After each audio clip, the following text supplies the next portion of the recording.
Hello,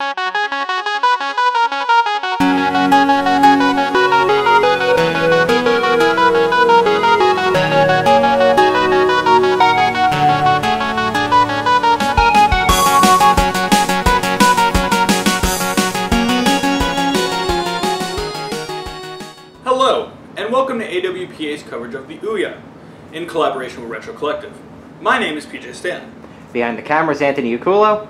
And I'm guest collaborator John Thorson. Today we'll be covering the Ouya.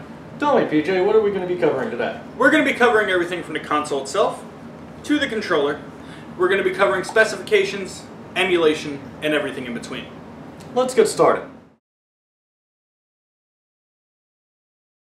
Again, I'm PJ Stanton. And I'm guest collaborator John Thorson. We're going to start off our coverage today with talking about the controller for the Ouya, and one of the first things I noticed upon picking it up is it just feels right in terms of weight.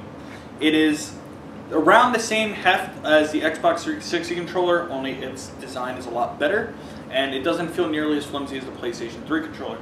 My favorite feature on the entire thing is the touchpad, which granted, right now at this stage the console is at, I'm not getting too much use out of, but it's insanely responsive, it feels great, very smooth, like a baby's bottom.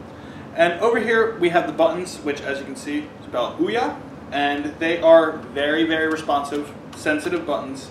The sticks just feel great, but my second favorite thing is definitely the triggers. Look at these triggers right here. I've never seen triggers that fold back like that, and they're just responsive. The only thing they don't do is rumble, but that's next gen anyway. So I'm going to pass this off to Jonathan. He's going to give us his thoughts. Alright, so the first thing I have to say is I do agree with him. It does feel right in your hands. The touchpad is really, really good. However, the one thing I do have to really go against is the triggers. I honestly do not like the triggers. They don't feel like triggers to me. Honestly, it just doesn't feel right. It feels like you're pressing in more of like one of these buttons, which when you're playing a game, like probably a first-person shooter, if a developer decides to make one, just doesn't, I don't think it would feel right.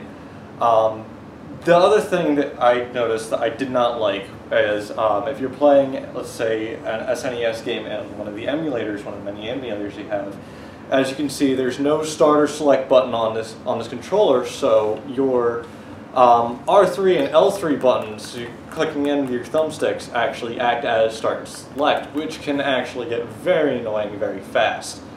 Other than that, a little neat feature that I do really like is where the batteries are located. I'm going to open up this really quick just to show you. Much like the 360, they're not on the back. They're actually located on each side of the controller, which evenly distributes the weight on the controller, not just centers the weight, which makes it really feel nice in your hands.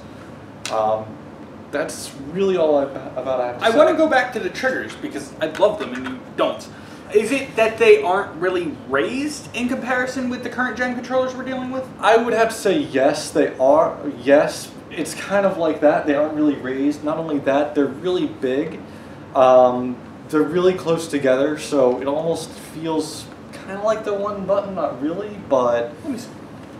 See, for me, I don't know if it's because you have bigger hands than I do in terms of length, but I have wide hands, and it just feels right to me. I don't know what it is. I like that I guess you'd call it R2, L2.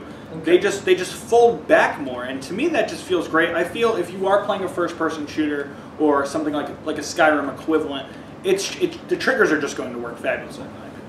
Alright, well, I mean, that also just goes to show, I mean, different people, different preferences.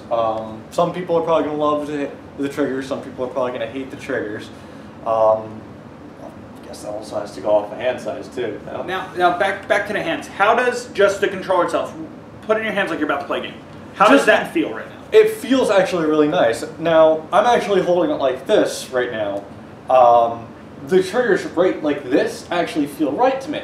However, when you're playing a game that requires the bumpers too, normally how I see a lot of other people play, is they play it like this, which, again, to me it just doesn't feel right. Okay. It feels right like this, just not like this completely. Now, how do you feel about the feedback on the sticks? The rest of the controller is pretty dang good. I mean, the feedback on the sticks, the feedback on the buttons, very responsive.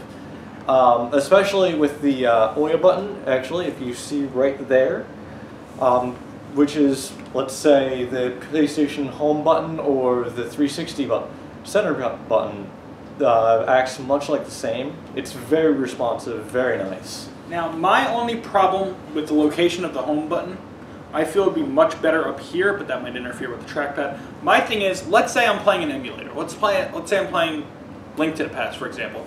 These analog sticks, they might be compatible, but I'm not going to play an SNES game with analog sticks. I'm going to use a D-pad. Now, if I'm hardcore into a game, I'm going to slip and hit that Ouya button. Because the one bad thing about the D-pad is it's very easy to slip on. There's no grip on the D-pad at all. Like, usually there's a little groove or something. That's not there, and I'm going to slide off, and I'm going to hit that home button. Now, let me actually stop you right there, only because I've actually played an SNES game already using the analog sticks, and believe it or not, actually very responsive with the analog sticks. It's one of the first controllers I've used with an emulator that has an analog stick that's extremely responsive with an SNES game. How would you compare it to the classic controller for the Wii then? Honestly, I wouldn't really. The classic controller doesn't compare to this that much. Better or worse? This is a lot better than the classic controller, honestly. Okay, so there you go. For console-based emulation, Jonathan prefers the Ouya controller. I still would not use the analog sticks and I would slip, but again, personal preferences for different people. We're going to continue our coverage in a minute, and we're going to probably tackle emulation next.